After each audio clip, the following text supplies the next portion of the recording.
Hey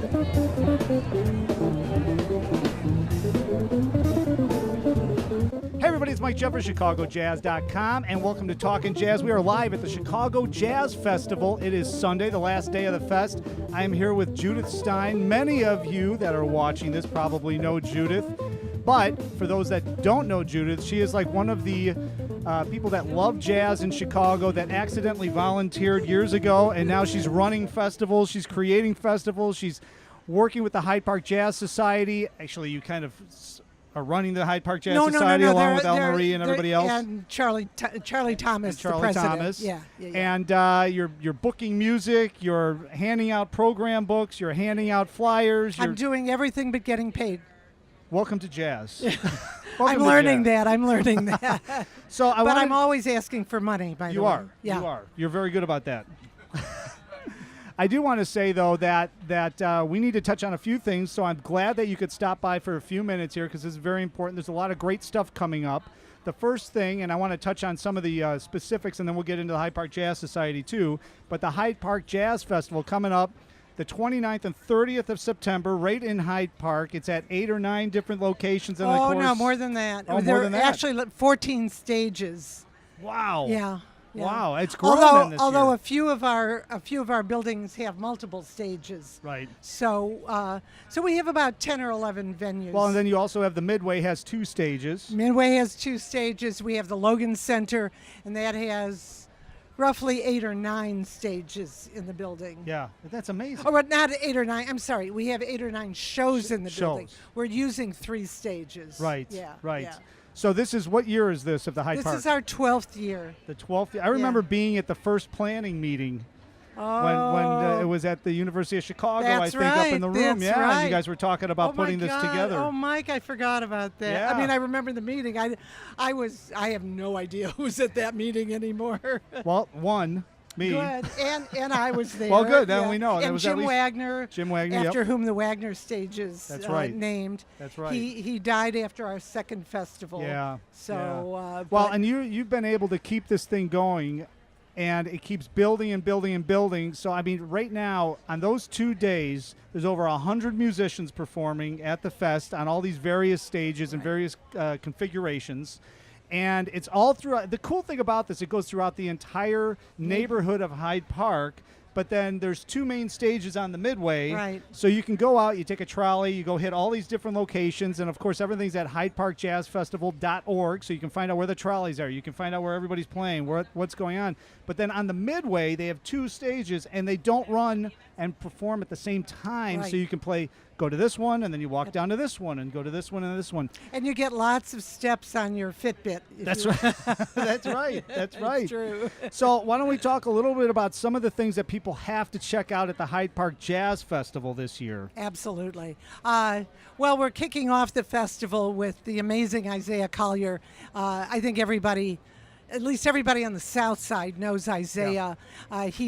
He just turned 20, he's very exciting. So he's opening on the Wagner stage, and that stage is going to be remarkable because we're closing the stage with the extraordinary pianist Christian Sands. Oh yeah. Very, very, with Marcus Strickland. So it's going to be great, and everybody on that stage. Well, everybody everywhere is wonderful. Yeah. And in the Logan Center, which is the beautiful building for the arts, about a 1-block walk from the Midway, we've got, in the Performance Hall, we have 3 major productions, Ryan Cohen, Mike Reed, and Joan Colasso. And then in the Penthouse, much smaller but intimate, and then we have smaller groups there. We have one person or duets in there, and it's very charming. The screening room, which normally would have film, we're actually having talks, and we're having 2 really fascinating talks. One, Brandy Younger, a jazz harpist who will be playing that night and will also be playing with her group, is going to be talking about Alice Coltrane. Oh, wow, okay. So and she's going to be playing with Ravi Coltrane later in the evening. And then Nate Chinnan, and I never know if I pronounce that correctly. I know. I'm going to let you just do that. but who was the jazz reviewer for the New York Times and recently left it, has just written a book, and he's going to be talking about his new book. But he's one of the major jazz critics in the country. Well, that's one of the things that I love about the Hyde Park Jazz Festival is that there's all these performances happening, but there's also that educational element to it where you can go and you can learn something. So if you're a casual jazz fan or music fan, you're going to dig the music, obviously, but it's nice because then you can go and get educated on certain things. But it's not like school. There are no tests, and everybody loves it. They don't hand out a Scantron at the not end. At all. Okay, well, not that's at good. all. Then we have a new venue this time. We're trying out Augustana Church, which is on 55th and Woodlawn. It's only a block down from the Hyde Park Union Church, which has been one of our regular venues, and used to be Willie Pickens Church. Oh, yeah. So Augustana, we've got two of the exciting young musicians, Thaddeus Tukes and Alexis Lombre. Everybody loves them. Yep. Smart Museum, always fun to kick off the festival. A beautiful setting at 56th and Greenwood. Okay. And Joanne Doherty. Oh, she's dynamite. She's dynamite. And man. Gustavo Cortinez, who is a marvelous young man whom I met. He was a student of Victor Goines some years ago in grad school. He's from Mexico. He got his green card, and he is now performing regularly on demand everywhere. He's a very cool drummer. Yeah. And Oh, that's awesome. So well, and all this stuff is up on HydeParkJazzFestival.org. I mean, there's so many things. We could be here for like 40 minutes talking about everybody But performing. I have to name two more. Actually, I have to name three more things. Okay. On Rockefeller Chapel, 11 o'clock. This is always our very special way to wind up Saturday night. An hour in the chapel to close out the evening. And this year we have Ravi Coltrane. And Ravi is going to do something different. He is going to be joined by Brandy Younger, who's a harpist. Okay. So the two of them will be. What are they performing? Are they original pieces, I'm or you don't sure have an they idea? are. I actually don't. Kate Dumbleton, our executive and artistic director, might know, but I'm not writing the bios this year, so I missed that information. Oh, you got out of it. I did. And also on Sunday, that's all Saturday. On Sunday, we're celebrating the life and a contribution of John Poppy Wright with an old school jam with a lot of the old time musicians who used to play with John Wright back in the day 50 years ago. Oh, yeah. And Miguel de la Serna is putting together this remarkable jam session on the stage. And of course, we have Dee Alexander winding that up, but our big special event is Jason Moran, who is flying in from California just to perform that evening as a tribute to Willie Pickens and Muhal Richard Abrams. And that actually is a ticketed event. That's $15. It's the only thing we're charging for. And that's going to be at the Logan? That will be at the Logan in the Performance Hall. There are 474 seats. So you better get your tickets immediately. Yeah, the tickets go on sale, I think, in about a week and a half. Okay. Yeah, and then they'll go fast. $15 for Jason Moran. Oh, yeah, 100%. That's going to really go fast, definitely. Well, so all that's happening. It's Saturday, September 29th, Sunday, September 30th, HydeParkJazzFestival.org.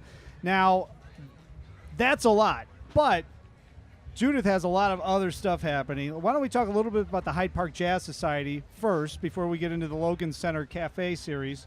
But the Hyde Park Jazz Society, they've got the hottest Sunday night jazz session in the city, 7:30 p.m. That's right. At Room 43 on 43rd and Greenwood. It is packed every Sunday. I mean, did you ever think, how many years has that been going on? This is we're going into our 13th year. We're just we're almost a year older than the festival. We started them almost. Okay. And actually it was Jim Wagner who started the Jazz Society because it was his commitment to bring jazz back to the South Side. Yeah. And then he roped me in, and then he pulled a few more people in, and lo and behold. I mean, it's one of the hottest sessions in the city. And it's only $10 to get in. It's $10 to get in, but it's also like one of these things where you guys are constantly featuring up-and-coming artists, well-known Chicago artists, artists that maybe you would never hear anywhere else, in different configurations you'd never hear anywhere else. I mean, it's really interesting. All the information's at hydeparkjazzsociety.org or hydeparkjazzsociety.com. We've got both of them. Yeah. And it's every Sunday except for, obviously, the weekend of the Hyde Park Jazz Festival and the Super Bowl. I think those are the only two Sundays you take off. Yeah, we're closed on Super Bowl. And we do close if it falls on Christmas or New Year's. But this year it doesn't, so we'll be open before Christmas and before New Year's. Yeah, it's every Sunday. It's so easy to get there, too. If you're coming from the north, you take Lakeshore Drive. You get right off. Get off at either 39th or 47th, either one.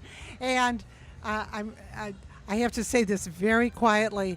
We have one of the few streets that doesn't have meters. Shh. Well, don't tell anyone. Rahm Emanuel is heading over there this afternoon. Yeah, right. We don't want to ruin this good gig. So all this is happening at the hydeparkjazzsociety.org. Get all the information. I mean, the music's incredible on those nights. And because Victor Goines has become a neighbor, he moved from Evanston into our part of the world. That's the south side of Chicago. When he's in town, he always performs for us. Yeah, he's always there when he's in town. When so it's incredible. So now let's talk about this other very cool. Is it a monthly? It's 8 times a year. It's monthly during the University of Chicago academic year, and the Logan Center for the Arts invited me on behalf of the Hyde Park Jazz Society to program a series that we're calling Jazz at Cafe Logan. Yep. And it's a free series. The Logan Center is underwriting it. Thank God. They are wonderful to us. Yeah. And the cafe can hold about 100 people or 120 with an overflow up to maybe 200, which we're pretty sure we might get. We have gotten it in the past because we are on the third Tuesday of the months of October, November, January through June. We're off in December. We're off in the summer. And we are this is our 5th anniversary year. And so we are starting with the amazing Richard Johnson. Yeah. Chicagoans may not know him very well because he was in the New York area. He was playing for the Jazz at Lincoln Center Orchestra. But he and his wife have moved outside of Chicago, so now we can get him. He is thrilling. And our second in our November show will be John McLean, who's the guitarist for Kurt Elling, an amazing guitarist, who has invited Dee Alexander to sing with him. So they are going to be doing a very special program.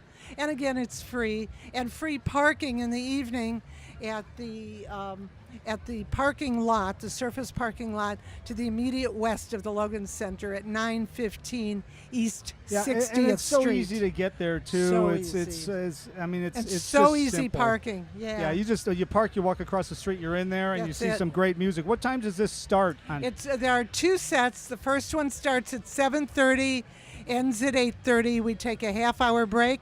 Second set is 9 to 10. It is a cafe. There is food available, and there is wine. Wine and beer are served. Sure. Yeah. Well, and the nice thing though too is that they're creating these different configurations, like John McLean, Dee Alexander, and Larry Kohut. Right. And you don't hear that group performing, but it's also very cool because it's also a very intimate space. So it's not like you're going to a festival. It's not like you're going to go out, you're going to see somebody playing, there's going to be 300 people in front of you, and there's others. This is an intimate listening space. I'm sure there's no talking. No. And you're hearing what they're playing, and to be able to hear some of these groups. So just to run down, I'm looking at your list. You got Victor Goines going to be coming up in January. Quentin Coxum is coming up in February, who we just talked about that when he was here in the booth. Eric Schneider, Jeremy Kahn, they've been playing together for about 40 years. So you want to hear that. And just a duo. Just a duo. That's incredible. Chris Madsen, really incredible younger saxophone player. He's coming up on the scene. He's really doing a lot of incredible things. Ben Patterson's coming back in town. He's coming in just to do this, and it's not like we pay a lot. Right. Well, he's and Ben's great. He's from Chicago, from PA to Chicago, and now he lives in New York, but he always comes back to do things, so it's a great opportunity to see him. And then Thaddeus Tukes is there, who has written for Chicago Jazz Magazine a bunch, and he is one of those guys on the scene that's taking it by storm. He also composed a song called Room 43. Oh, see? He did that. He knows how to market himself. That's what he does. So he writes a tune about Room 43, so you have to hire him consistently. You got it. I love this guy. Yeah, smart guy and such a talent. He is. He's an incredible vibist, so a very young vibist coming up, and he's played everywhere, so you're able to see him in this intimate setting, which is something that you normally are not allowed to, not able to experience. So have we covered all of the plugs? I mean, I'm going to tell you, I wish I could pay you for such good attention. So I'll give you some of the zeros they always give me. Perfect. Oh, I already have all those. Okay. I need some ones it's that digit in front. It's always funky that way, you know. But anyways, Judith, I'm glad we were able to sit down. I finally. Thank you, Mike. You do so much for jazz in this city.